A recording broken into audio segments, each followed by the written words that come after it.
শাকিব খান এবং আফরান নিশু কে জিতবে এবার ঈদের যুদ্ধে? বন্ধুরা, এই ঈদে আবারও টক অব দ্য টাউন দুই সুপারস্টার শাকিব খান এবং আফরান নিশু। একদিকে শাকিব খানের তাণ্ডব, আর একদিকে নিশুর পরাণ টু।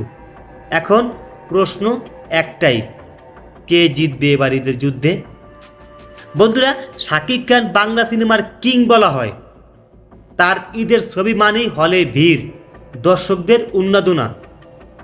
তাণ্ডব ছবির ট্রেইলার দেখে বোঝা যাচ্ছে এবার তিনি একটি সিরিয়াস এবং অ্যাকশনে ভরপুর কন্টেন্ট নিয়ে ফিরেছেন। তবে কিছু দর্শকদের মতে গল্পে নতুনত্ব কম,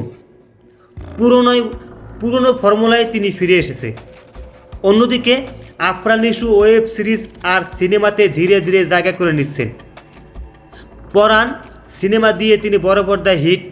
পরাণ টু নিয়ে দর্শকদের আগ্রহ অনেক বেশি, কারণ তার অভিনয়, শক্তি আর থ্রিলার ঘরানা যা তরুণদের কাছে বেশ জনপ্রিয়।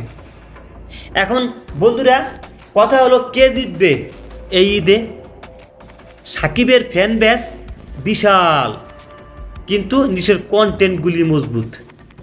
তাণ্ডবের বাজেট ও মেইন স্ট্রিম মার্কেটিংও আছে অনেক।